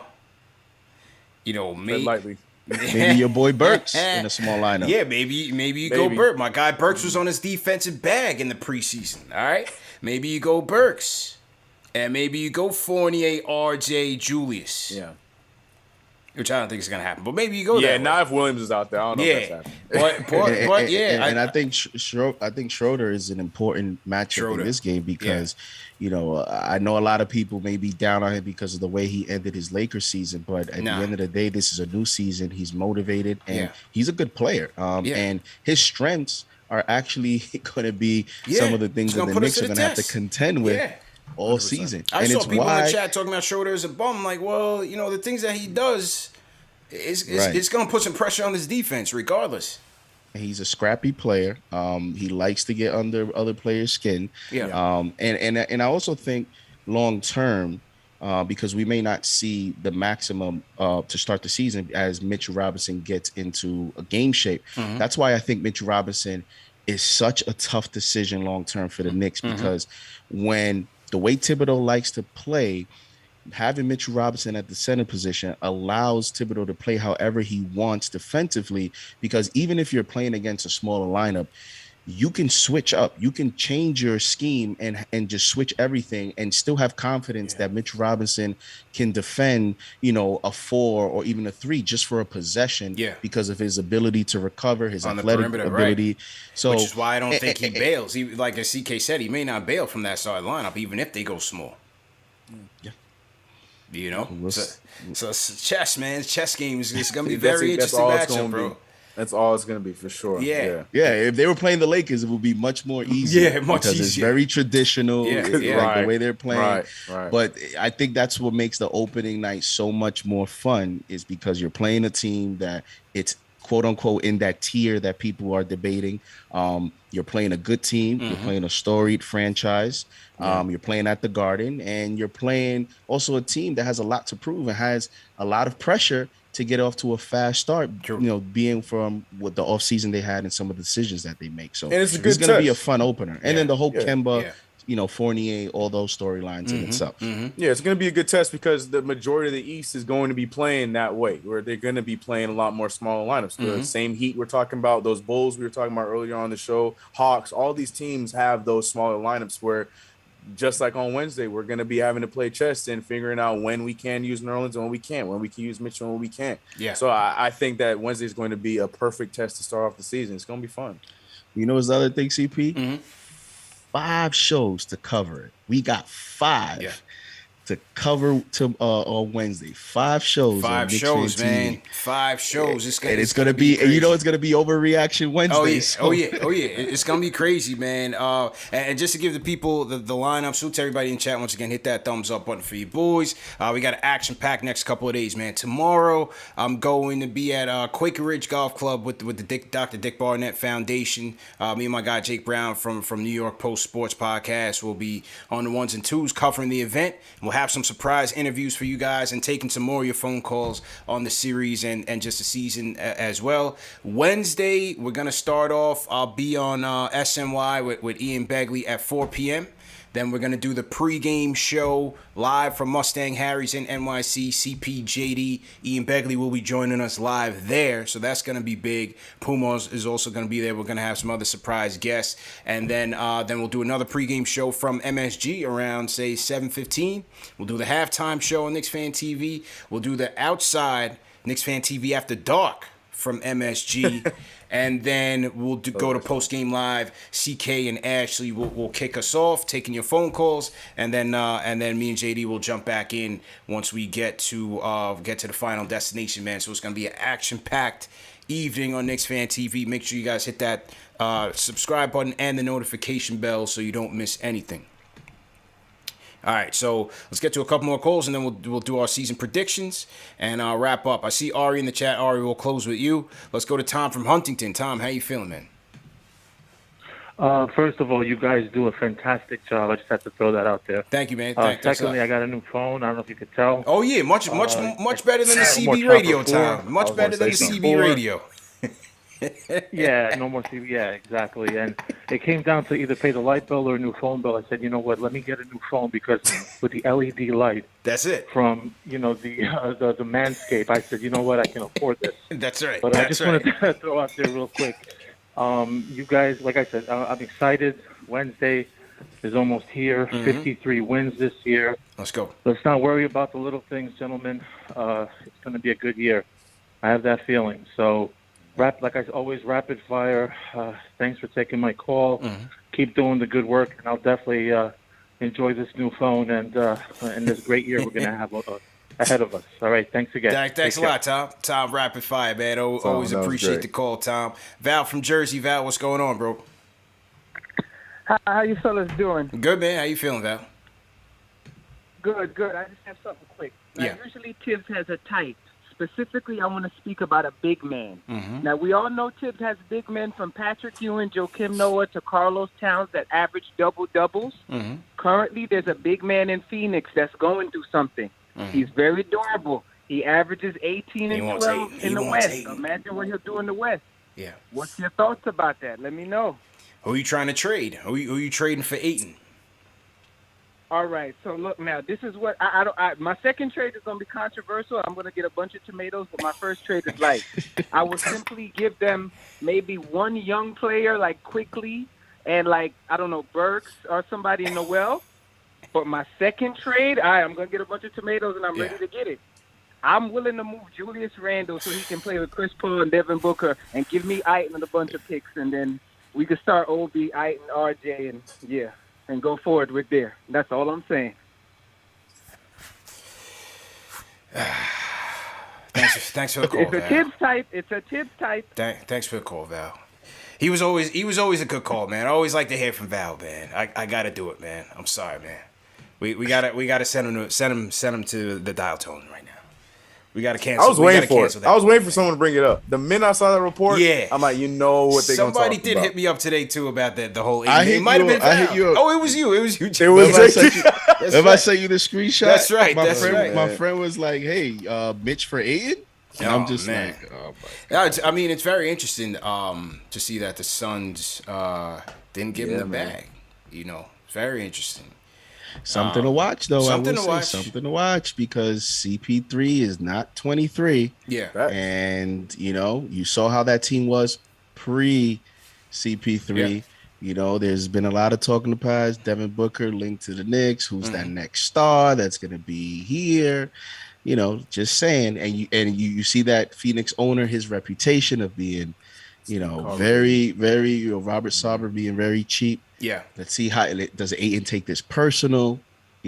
Just say it. You never know in the future. I mean that's just not where I want to go. You know what I'm saying? That's just not where I want to go when I'm team building. I don't like to invest that much. I'm referring to Devin Booker, not even. Oh Aiton. yeah. That's why I said it's a situation to watch. Yeah, for the future. sure. Let me check on the chat. Are the tomatoes flying? Oh, for yeah. Val here? All you're gonna Oh see. yeah. All you're Oh gonna yeah. Oh yeah. It's all red. The chat is bleeding right now, Val. Bleeding. Yep. They running out of tomatoes. They throwing broccoli, bro. They throwing everything. Charlie said this super chat. He says, "Hang up." He also said the super chat. He says, "We shut down the city again on Wednesday. Can't wait. Let's go Knicks." Yeah, gonna be interesting to see, man. If we get a W, the KnicksFanTV after dark, I don't know, man. We're gonna have to. That's gonna be we're wild. gonna have to climb up to the Verizon Tower somewhere, Yeah. man, because it's gonna be crazy. It's gonna be crazy, man.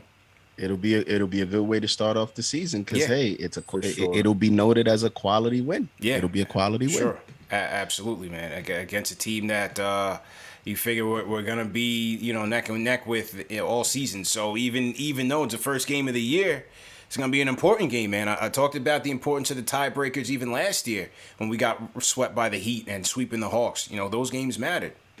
So gonna be interesting again. Shout out my guy Michael Parker. He's coming through Wednesday night. Sends a super chat. He says, "Salute Knicks Nation. Salute to the chat. One time for the mods. Who's gonna be in the building on opening night? Let's go. If you're gonna be in the building on opening night, type in a hashtag me. If you're gonna be in the building opening night, type in hashtag me.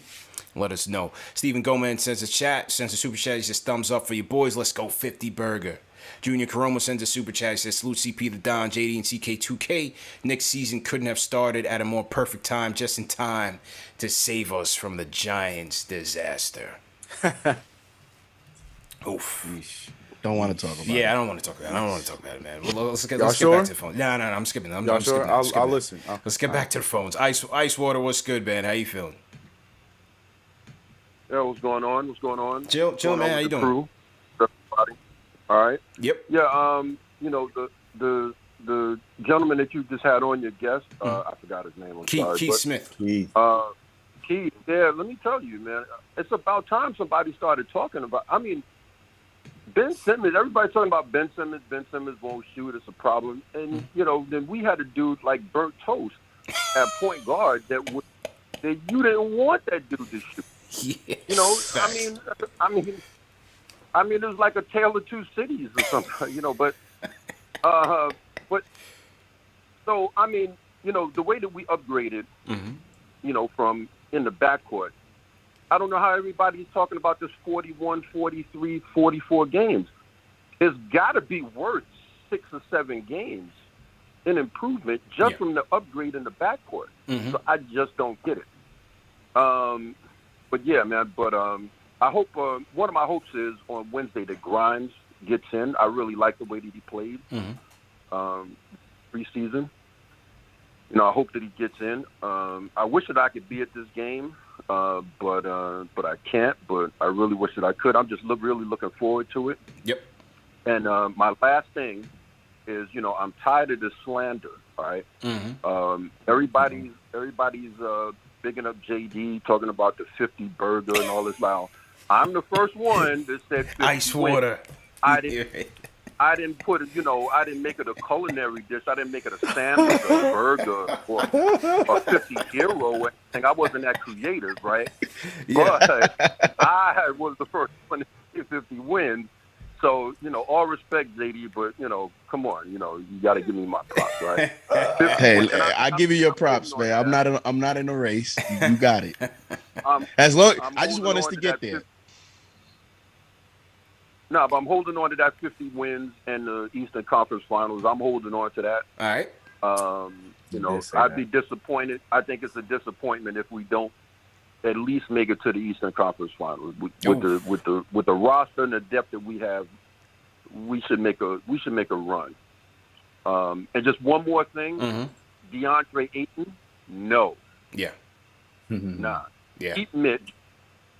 You know, I would much rather have Mitch than DeAndre Ayton. And there was a time when I wanted Devin Booker. Don't want Devin Booker. Too inconsistent. Don't want Devin Booker. I like the team that we have. You know, if we're going to get somebody, let's, you know, not one of those dudes. So. Perimeter, man. Perimeter. Thanks a lot. I Thanks, appreciate bro. the call. Thanks. Give me that assassin on the perimeter, man. Forget the big guy. You already got Zion. Zion already missing games again with the foot. Come on, man. Like, forget that Zion thing. Dead that. Forget Towns. Forget Ayton. Give me a beast on the perimeter, man. Give me the next guy after Fournier, the next guy after Kemba and Rose. Give me that. That's what I'm looking for. Forget the big guy. We good with Mitch. Yeah, I can't co-sign the Booker thing. I would love to have Booker in orange and blue. I'm sorry. He's still got a lot of game to unlock. I will take him in the orange blue in a heartbeat. Forget Zion, man. Forget Zion. That's trouble, man. Yeah, y'all can have that. That's a buyer's beware. I'm telling you. Forget that. At this point, he might re-sign with the Pelicans. he ain't gonna have no other choice. He might not have any other choice, man. Right. Zion out. That's kind of crazy, man. All right, fellas. Let's get to so Icewater said you want to see Grimes get in. I mean, hey, you know, you never know with foul trouble, injuries. You never know, but we saw some good things from Grimes. Definitely in that preseason game. Loved his defense. Always talked about the fact that he's a good rebounding guard. Finished that last preseason game with 6 rebounds. Thought that was excellent. Thought his jumper was on the money. Didn't make all of them, but certainly made the timely threes that he needed to. So I liked Grimes' activity on both ends. In the preseason finale for sure. So will he get there? We'll see. But one thing for sure, fellas, all 3 of us had Quentin Grimes in our preseason awards. So there it is. Quentin Grimes, ladies and gentlemen, our Rookie of the Year pick. So there that is. Grimes over McBride and Sims. Now, CK, I'll start with you, man. You went with Grimes as the Rookie of the Year pick. You went OV MIP, Rose 6-man, Julius MVP. Just talk through those a little bit. I just want to say, I've been putting a lot of stock in the Grimes category. I had him in my lineups as well when we were talking about our proposed lineups going into the year. And I was really happy with the minutes that he gave, especially coming from playing garbage minutes in the first few games and then getting a way bigger role in that fourth game and delivering even when his shot wasn't hitting, like you said, until it mattered. I'm really excited about this kid, and a lot like the Obi Toppin and Julius Randle pairing in the lineup. I don't know if Tibbs is going to go to Grimes early on, but if I were to bet on one of those two scenarios, I think I would bet on the Grimes getting some burn before Julius and Obi closing out a game. So I really believe that we're going to see Q get in that rotation. I've been saying it. I'm sticking to it.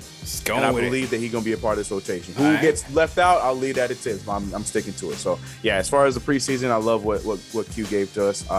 And most improved, I think that was. Are we just sticking on rookie? You want me to keep going? Just go through it. Yeah, for sure. Yeah, but most improved, like Obi Toppin. Everybody was talking about Obi Toppin for a reason. He upped every aspect of his game: confidence offensively, confidence defensively, and actual production defensively. And that's the main things that I want to see. We saw what he could give us in that summer league run. And I feel like he brought that same player and some. Yeah. My man was even pointing out Floyd Mayweather after. He said, Floyd, this is for you. Obi was flexing on him. Yeah. Right. That's the man that I was looking forward to. We got Dayton Obi in the building. I loved what we saw of Obi in the preseason. And if we end up doing this at the end of the season, I would bet now that I think Obi Toppin will be my most improved for the Knicks at the end of the season as well. I think this is something that's going to carry on. I really believe in him. 6-man. What else needs to be said? Derrick Rose did what he had to do. He came off the bench and did exactly what Derrick Rose did. Comfortable being that backup, doing what he has to do, controlling the second unit. My favorite thing about him was the way that he was pushing to make the other players on the around him better. Kevin Knox was getting the little bits of minutes. You saw him force feed Kevin Knox to get a few threes in that game against the Wizards in Washington. We saw the same thing with Obi Toppin pushing the pace with Obi. He's just, the guy that we need running the floor for us on that second unit. That's going to carry over. I have him as my 6-man of the year for the regular season, so he definitely got in the preseason. I think he's going to get it for the actual league this year. And Julius Randle played 3 of the 4 games. My man had a whole second kid and got a game winner, diving for balls, asking for challenges in a preseason game. And not to me, I'm not even talking about the stats yet, putting up crazy minutes because it's man, that's MVP worthy right there. I got nothing else to say. Julius Randle, I'm ready for the real season. And he was definitely MVP in only 3 games for preseason in my eyes. Stats be damned. The man was doing all the little things. He was the Thibodeau on the court. Give that man the MVP. JD, your season predictions. You going Grimes, Rookie of the Year? RJ, you're going with the most improved. You're thinking RJ will be the most improved player when it's all said and done. D Rose 6-man and D Rose MVP. Now I'm tell people in the chat, when I first saw this D Rose as an MVP pick, I thought it was cap. I felt like JD was trying to curry favor with the Rose Hive after removing him from his closing lineup. The Rose Hive is very sensitive, CK. We know this. They're very sensitive. I feel like the MVP pick was strategic on JD's part, but I'll let you speak for yourself. Go ahead, bro. All right, so I'll leave that for last. Yeah. Grimes, I actually going. I think maybe I don't know. It looks like CK was all on the Grimes bandwagon from the get go, but going into it based on summer league, I thought it would be McBride. And now the way preseason ended, some of the minutes he got late, and when I look at also the rotation, I just think Grimes has more paths to get minutes than McBride does. To me, the way it looks like it's shaping out based on the way Thibodeau has managed preseason and minutes, it looks like McBride's only chance to get minutes is either defensive assignment late or injuries via the point guard position. After that, whether it's from the 2 guard position and even the 3 in a small ball, you might even play him in a bigger lineup and have him guard ones. It looks like Thibodeau likes Grimes in the variation of lineup. So just based on the fact that I just think Grimes has more paths to play, to me, he got the nod for rookie of the year. He's your first round pick, so you would think you would want to find ways to get him minutes. Now, RJ, I think Obi, and I know Obi will be the popular pick, and I think Obi will be the most improved in terms of gap, like his gap from where he was last season to this season. I think it will be more noticeable when you see him on the court. But just like Julius Randle got the most improved player award last season in the whole NBA, and part of that was because of the impact he had on the Knicks, I just think that for what the assignments are for RJ, the challenges that he's going to face, the way that Thibodeau is challenging him, I'm not looking at it from a statistical standpoint. I'm looking at it from him taking a jump defensively and him just improving his points per game by 1 or 2 points, continuing to be turning into an elite 3-point shooter, it seems. I think him making a jump defensively will be so crucial for the Knicks that I think the impact that it'll have on the Knicks' bottom line will be more than Obi showing improvement for 10 to 15 minutes. So for me, it's just more acknowledging RJ's jump than actually not saying that Obi's not going to be improved. I think Obi will be most improved in terms of from year 1 to year 2. Rose, don't need to say anything about the 6 man. I think based on him being the first guard off the bench, it's set. Now, MVP. Yeah. All right. I think Randle is our best player, in my opinion. But again, last year, the Knicks, without Derrick Rose, were 17-20. With Derrick Rose played 35 games. With Derrick Rose, the Knicks were 30. They were 24-11 with him. One was a 69% win percentage. At the end of the day, when you look at teams around the NBA, you saw the Lakers. They had LeBron, no AD. LeBron is the best player in the world, people say. That didn't matter for the Lakers. You saw it with the Nets. KD is their best player. Harden wasn't 100%. That didn't matter for the Nets. You see it all around the NBA. Yes, Randle's our best player, but who is your most valuable player? And to me, this season, the most valuable player for the Knicks will be Derrick Rose. We've seen it a little bit already in preseason. We saw it how many times last year. I just think that being a closing option, and I just think he's our most indispensable player. If we lose him, it could be, I don't think we're going to reach our ceiling. And that's just how I'm basing it. Most valuable player to me is Derrick Rose. And I think he'll prove it this year because when he's played, we've won games. And that's the bottom line. Fair enough. Still think it's cap for the Rose Hive, but fair enough, man. All right, Rose Hive, stand down. All right, we're showing them love, man. Yo, somebody from the Rose Hive got at me crazy after the last preseason game. I said on the show several things. I said how much his jumper is efficient, he's playmaking, he's closing. I said he should be the closing point guard in these games over Kemba. And somebody in the Rose Hive was like, CP, you talking about Julius in this game. Rose didn't get enough coverage. Rose didn't get enough love. I said, yo, Julius did hit the game winner, right? How are we not going to talk about Julius? But that's Rose Hive for you, man. So good job, JD.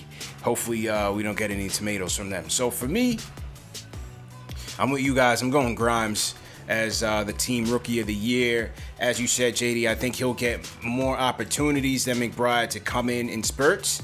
Again, RJ's going to have some tough assignments. There will be nights where he's going to pick up those 2 quick fouls, miss a full half, Then you got Burks up next, and then you got Grimes up next. So and I think Grimes will be able to slide in maybe at the 2 or even the 3, depending on the matchup. So I think there'll be more opportunities for him to play. And again, just being that 3 and D wing, where he is in his rookie year, I think he's going to be solid for us if he gets some minutes, man. I really like what I saw from him in that last preseason game, and I think he'll be able to do that in the regular season. Plays with a veteran's mentality already. You could already see that in him. Most improved, I hear what you're saying with RJ. And I think defensively, it'll definitely show, and he's going to have those assignments. He's going to have no choice but to show it. But I think offensively, I think he'll maintain where he was last year, being that around 17 and 7, 18 and 7, 40% from 3, which will still be good, contributions. I just don't see the offensive leap that, drastic as it was from rookie to sophomore year. Hopefully, you hope he gets to 20. That would be nice. That would certainly be nice. But I think he'll still stay, especially with the additions of Kemba and Fournier. I still think RJ will still be around that 18 and 7, 17 and 7, and 40% from 3 and D type. So I'm going with Obi because from what I saw from Summer League in the preseason, I feel like he's ready. I feel like he's confident. And I just feel like he's locked in, not just offensively, but defensively, man. 3 block shots in that closing preseason game against the Wizards, and that's what gives you confidence that maybe you see that Julius and Obi lineup when we need more offense out there and we're trying to catch up from a tough gap. Because Tibbs said during the media day press conference that he didn't like it last year because he had no rim protection. Well, Obi's showing you right now that his defensive awareness is taking a step up from his rookie season. So, and he's also getting on the boards. And so even in the limited minutes, I'm looking at Obi as a guy that could fill up your stat sheet for you, get you maybe 8 to 10 points, 8 to 10 rebounds, a steal here, a block here, a couple of dimes, knock down a couple of threes.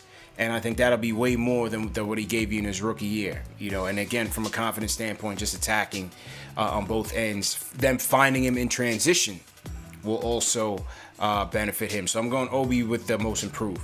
D Rose, no brainer, 6th man. I think he'll be the 6th man of the team and the 6th man of the league.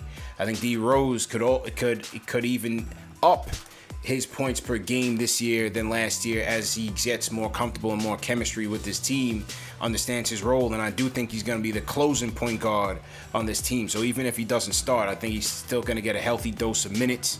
And the way he's been shooting the rock between last year and into this preseason, I think he's going to be spot on. So I think Rose will make a strong case for league 6th man of the year, and he'll definitely be the team 6th man of the year. And then lastly, MVP. Listen, I hear what you're saying about the team record when they got Rose, because that was certainly noticeable. I looked at him as the X factor of that Knicks team. But the MVP to me is still going to be Julius. I think the most indispensable player is still going to be Julius. He needs to be healthy, and you need for him to maintain that all-star, most improved player pace. It may not be the 24, 10, and 7 that he did last season, which was outstanding. That was historic, those stats that he put up. But he's going to have to come close for this team to stay above the play-in and be a playoff team, be a 6th seed, be one of the top teams in the East. Is going to come on Julius's back. If Rose goes down, yeah, we're going to lose a lot, but we still got Quick. We got Burks, my guy Burks. We can still make up for the offense, JD. We can still make up offensively, JD, if Rose goes down. We may not have that same killer instinct and that same MVP style, that veteran presence, but offensively we can make those numbers up. If Julius goes down, I don't see how you get that, and so that's why I'm Obi, going most improved player. You got Obi as most improved player, right? He will be, but he won't be the MVP. I don't think he'll be putting up MVP numbers. So that's where I'm going. I'm going Julius with the MVP, man. So what do you guys think in the chat? Leave us your Rookie of the Year pick, most improved, 6th man, and MVP. What do you guys think in the chat, man? I thought you were gonna find a way, and I know you were working on it. I know you were trying to find what's an argument that I can come up with to somehow put Alec Burks in this lineup. Listen, if there was a Mr. Fourth Quarter, don't worry, he's gonna be there. He's going to come up big for us again this year. Now his role might change, across the 82 game spectrum, but don't sleep. Don't sleep on Burks, man. We're gonna need him this year, big time, big time. All right, last call of the night. Oh, I see Jay Boogie here. So Jay Boogie just bumped Ari out of his spot. So Ari's up and Jay Boogie closing. Ari, what's good? Hey, what's up, guys? How you guys doing? Good. How you feeling, man? I'm feeling good. So, first of all, JD, you're on your game tonight, man. You're on your game tonight. Listen, you make very sound arguments. Personally, I'm with CP. I'm with 46, 47. You may have bumped me up to like 47, 48. I'm not going to go 50 wins. Mm-hmm. And personally, I don't care if Kevin Durant and LeBron James are on this team. I'm not going 50 wins because I have such PTSD. So I'll never go 50 wins on that. But I'm just saying, you make good points today. Mm-hmm. Listen, with regards to your MVP, if you're talking playoff MVP, I'm with you. I think D Rose will be our playoff MVP. But obviously, regular season MVP, I'm going with Julius. Now, what I want to talk about is about the game tomorrow or on Wednesday. Mm-hmm. I wanted to call him when Keith what's Smith. his name? The other guy, the Boston guy was here? Yeah. Mm-hmm. Listen, I personally think the Knicks are going to win tomorrow, and I think they're going to win because, first of all, the home court advantage is going to be insane. Mm-hmm. It's going to be crazy in that building. And, I wanted to talk to Keith because Boston is they're one of the softest teams in the league. The reason why Jason Tatum doesn't go to the free throw line is because he shies away from contact. And, I just think the Knicks are going to out-hustle them. I think they're going to body them. There's only one guy on Boston who actually is a tough guy, and that's Marcus Smart. Mm-hmm. But everyone else on that team is soft. They don't want the contact. And, the Knicks are going to come hard. Mm-hmm. Now, I will say this. I think Tibbs closed the Washington game with the team he was considering closing against Boston because he knows they might go small. So he's looking at Obi and Randall, the small ball unit because he knows Boston might go small. And he also had Quentin Grimes on the floor. And both of those things he never did at all in the preseason. I could definitely see Quentin Grimes getting some, especially down the stretch, if Tatum and Brown are going off. Quentin Grimes, in my opinion, is the best perimeter defender on the team. I know RJ's up there, but Grimes definitely could hold his own. So I think he's going to actually get minutes. And I think Tibbs was kind of preparing for that maybe. And that's why he ran, and that's why he ran that lineup. But at the end of the day, I'm with JD, in the sense that when you have such a deep team, you're less susceptible. The injuries don't affect you as much as if you have a top-heavy team. So your floor is kind of higher, but your ceiling's kind of lower because you don't have the superstar talent. But I'm at 4. I'm gonna give JD the benefit of the doubt. I was at 46 wins. Because of his argument, I'll bump myself up to 47 wins. I'll give you an extra game on that. And I think the Knicks are going to win the game tomorrow in a defensive game. Okay. So I would take the under tomorrow. And one last thing. Mm-hmm. After careful deliberations, right? After careful deliberations, and talking to multiple people from KnicksFanTV and the people in the chat. I'm going to take my talents to Twitter starting tomorrow. Oh. I'm joining the KnicksFanTV Twitter gang. Let's go. I don't know my handle yet, so I don't know about that, but I hear there's a lot of negativity and fighting, so obviously I want to be there for all of that. That's my comfort zone. So Ari's joining the squad. I definitely look forward to the Twitter gang, so I'll be there to do the Twitter thing. So once I get it all set up, I'll let you guys know. Looking forward to it, man. Ari joining the Twitter fam. Okay. All right, so we'll send out the handle once we know it. But Ari, breaking news, is joining the Twitter gang, no doubt. He made up for that because he added like a flagrant 3 on one of those comments, man. I won't even repeat it, but it was a flagrant 3 offense. Yeah. Had to drop the pause even while I was multitasking. I still caught that. It was like whoa, take it easy. Oh man. Other news, real quick, around the world. Rokas Jokubaitis is turning heads. All right, they said Rokas is doing the damn thing in the Spanish ACB league, which is considered to be second to the NBA in terms of competition and in terms of quality of play. Seems like Rokas left summer league swagged out, and he's doing the damn thing over there in Spain. So according to John Hollinger of The Athletic, he says I think he was his pick of the week in terms of international prospect. In the Athletic article, he says most notably he's been able to convert both frequently and efficiently inside the arc, despite moving up to a more difficult league, hitting 20 of his 31 two-point attempts while drawing fouls at roughly double the rate of a year ago. He looks like a really interesting rotation guard for the next year and beyond. So, all right. So we're talking, when you're talking to Keith Smith about team building, Knicks got their draft and stash going down, and Rokas is doing the damn thing, man. So stay tuned for that. When you talk about building assets, if they all pan out, can't keep them and pay them all. So it'll be interesting to see. Got options. Got options, man. This could be the future. While D Rose and Kemba do their thing, who knows? Rokas and McBride could be the next platoon with a little quickly in there. We'll see what happens. Mm-hmm. All right, closer of the night, Jay Boogie in the building. Jay Boogie, let's go. Salute. 3 capital S's. Hope everybody doing great and lovely. God bless you all in the chat. Before I even drop off a jewel, I gotta give a lot of love to the CPs going on. First thing first, rest in peace to Colin Powell. Yeah, 100%. First thing first. I got to give him that. Now let's move on from that. Much love and respect for another CP, Candace Parker. Congratulations. You went home and you brought your chip back to the crib. Mm-hmm. Call Kimber and tell him that's what we're looking for. Point blank, hands down. Now let's move on from that to my man on that window screen, CP. That's my general manager, a.k.a. the young Lloyd Banks. Right over here, my man Griselda. Yeah, the young pretty boy himself. And my man, the young Tony Yayo, fly assassin. Yeah, and it's the squad. And my man, you don't never see behind the board, Super Dave. Keep the cape on. If you don't see him, anything go wrong, best believe he handling his business. Shout out to Wonder Woman. Wherever she at, you know how she do. She flying in that visible jet. Yeah. And you know who I am, Jay Boogie. Let me run this down real quick, how I feel and what's going on. Mm-hmm. All right, my rookie of the year on our team, yeah, y'all already called it. It's got to be Grimes. You know what I'm saying? Mm-hmm. Point blank, hands down. Mm-hmm. But I'm going to throw something in there. My most improved player, I'm going to just go a little bit to the side because I want him to do right, and I want him to know he got some love behind him. I'm going to give some love to Kevin Knox, man. Come on back. You already on the team.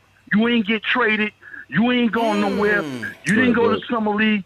I don't know what you worked on, but I want you to know that we're behind you 100%. Come on back. I got a most improved player award for you. Come and get that for me, please. All right? The sixth man off the bench, D Rose, man. You got to give it to him. He already got it hands down. He done bought that ring and planted it in the middle of the court, so you know what time it is right there. Yeah. He's feeling himself this year, right? Yeah. And no other than my man. You know who the most improved player, you know what I'm saying? Julius Randle. And ain't nobody else going to do it but him, and he's ready to go. Best believe you saw it. Game on the line. Buzzer beater. You should have dropped the Julius nip when he did that. Yes, salute my brother. He ready to go. And he ain't got to work hard from the first to the third no more. He can only work from the second to the finish line, you know what I'm saying? Yeah. And get there and break world records like Carl Lewis. Get to the finish line, you know what I'm saying? But, I want to tell everybody, continue on staying healthy, safe, man. God bless you, man. Live your life. Enjoy your life. You only live once, you know what I'm saying? Love your people. Hug them sometime, you know what I'm saying? Tell them how much you appreciate them, you know what I'm saying? Yeah. Apologize to everybody that's in the chat that you ain't here for me in the last 2 games. In case you don't know, I don't do no bum games. No bum nights. No bum nights. We were supposed to win that. All them games that we won in the preseason, we supposed to win that, so I'm not going to talk about that. But best believe, I'm ready for that Celtics. I'm ready to go. Come on over here, Wednesday night, ESPN. We highlighting the show. We're setting it off, man. You know what I'm saying? Real early in the season. I ain't got no prediction on wins. My prediction is home court advantage in the first round of the playoff. So you already know that's top 4 up. That's my prediction right there. No numbers, just playoff positions. That's my numbers. And I'm going to give y'all some breaking news right here real quick. But before that, I do that, anybody that come up, call up and spit any type of ball for CP, and I like it, I'm going to tell them to grab your information, and I'm going to email you a track. You'll get a chance to do a track, you know what I'm saying, with Jay Boogie. I got some things coming. But before I let go, give y'all the breaking news. Me and Ari cooking up something. I mean, not Ari. Me and Papa Left, we cooking up something real retarded. Yeah, in the back of that Wrigley. When I say retarded, you know how the K's was in that school bus? Real retarded. Yeah, that's what get ready to happen. Salute, 3 capital S. 90 God bless seconds. you all, man. Let's go. Throw some fives in the chat for Jay Boogie. Jay Boogie and Papa Left collaborating on something. All right. Let's go. Let's go. Great call as usual. Yeah, he said he doesn't do the bum nights. I thought Friday night was gonna be a bum night. I took off. Bad mistake. big mistake. Chat was looking for you, bro. I know, man. They thought I was dodging the smoke. They came at me crazy. Yep. You know, I dropped my 46 wins and I ran out of there. I ran out of the chat. You know what I'm saying? Yeah, we definitely saw that. Yep. I mean, I don't know what happened, man. You were in the back room, and then Randall hit the shot, and you just disappeared. Crazy. We had to run the show together. Crazy. And then somebody called me out. They was like, bro, and you did say that Randall was the last person you want taking the last shot. I definitely did say that. So freezing cold take once again. CP exposed, but I never run from the smoke. Never run from the smoke. Freezing cold take. Yeah, as we did the most reliable shot episode, and Randall was dead last in my book. But great job by him sealing the deal. And yeah, fellas, we are getting closer to the day. Who's the scoring high on Wednesday?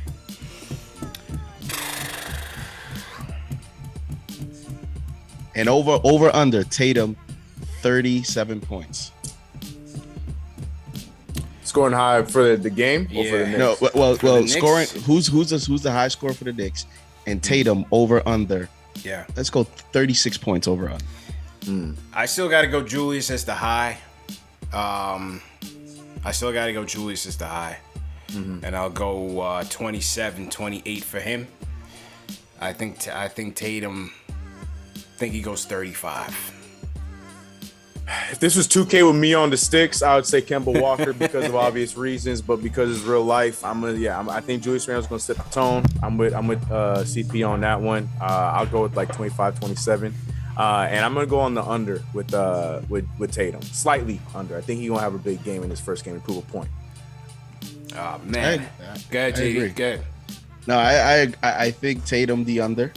I mean, when you're playing these superstars, man, it's hard to, you can only try to contain them, and that's even already difficult enough. But I think he gets around 31. I like that. Yeah, 30. I think he gets 31. And for the Knicks, I guess Randall's the easy answer, but to me, Kemba's the dark horse with the whole, storyline and home, and he might have a great game just off adrenaline. Yeah. I hope with feel all the like hype leading into it. I just got to give Kemba and Fournier some time to gel and get some chemistry with these guys. So that's why I didn't pick them as yet. Saw some people down on Fournier early. I'm like, you're crazy. You got to give him some time, man. It's only preseason. I saw him take some good looks in that last game against the Wizards. He just wasn't knocking down the shots.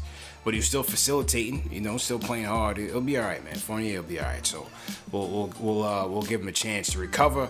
But just wanted to show you guys something, man, on the Julius topic.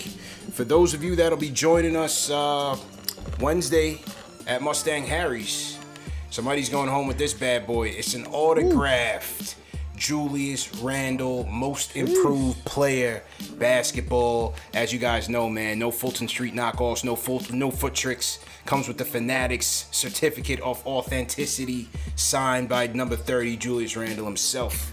So don't sleep, man. That's why we tell you, man, you got to come through to a KnicksFanTV production, because somebody always goes home a winner, win or lose, man. So once again, appreciate my guys at Forzano Law for supporting the event. Go to ForzanoLaw.com for all your personal injury needs. If you guys have been injured in a car accident, construction accident, slip and fall, trip and fall, nursing home incident, my guys at Forzano Law will help you back on the road to monetary compensation. Call them up, 718-372-1397. Ask for Anthony or David. Tell them CP the Franchise sent you. Die Hard Knicks fans, they'll take care of you. Or you can go in person, 271 Avenue U in Brooklyn, and that's one block away from the F train. So like I said, man, tomorrow we'll be at the Barnett Foundation event. We'll start off around 11 a.m., so lunchtime. Take some more of your calls. Call us up on the season. Let us know what you're thinking. We'll go from about 11 to 1, and then I'll wrap up again from about 4:30 to about 5:30. So definitely looking forward to you guys coming through. Make sure you guys come through for that. Let me salute to the rest of the Super Chats that came in. Hank Brezel says, I've seen Julius guard Kyrie, throw him on Tatum. Hank Brezel's ready to go. He's hyped. Eric Beat sends a super chat. Happy birthday, by the way, Eric. It was Eric's birthday yesterday. He says, thank you for all the birthday wishes yesterday. Let's get ready for Wednesday. I'll be there. Yeah, Eric's coming through with us. Owen A sends a super chat. $10 super chat. Appreciate it. King Matthews says, you're crazy if you think we're winning 43. Knicks are deep as hell, and you're giving us that number 48 to 54 wins to be exact, and 3 to 5 seed. Come on now. Hashtag 50 burger. And Robert Parrish sends a super chat, says Rooks are gonna end up playing this year. Yeah, they certainly have a chance to, man. Certainly have a chance to. A couple more coming in before we sign out. Couple more super chats. The rhyme animal Chuck D's in the building sends a super chat. He says, no words left. We are all ready. Knicks Nation, let's go. Haitian Ferg sends a super chat. He says, whose man's is this? Ayton for Julius. Nah, bro. Ayton is a byproduct of CP3. New age Tyson Chandler. Charlie sends 2 more super chats. He says, I want the basketball. He says, the sign ball. I want it. So Charlie's going to be there early. Charlie, are you rocking the gorilla suit on Wednesday? How are you coming through, man? I haven't seen you without it, so I don't know what you look like without the gorilla suit. Are you rocking the gorilla suit on Wednesday? Let us know, man. Leave a comment in the chat. And for everybody else, man, all 1,100, all 1,000, hit that thumbs up button one more time. Hit that like button for your boys. We'll see you tomorrow, man. We out of here. Oh, got that thing turned around. We out of here. Oh, there we go. There it is. There we go. Yeah, man.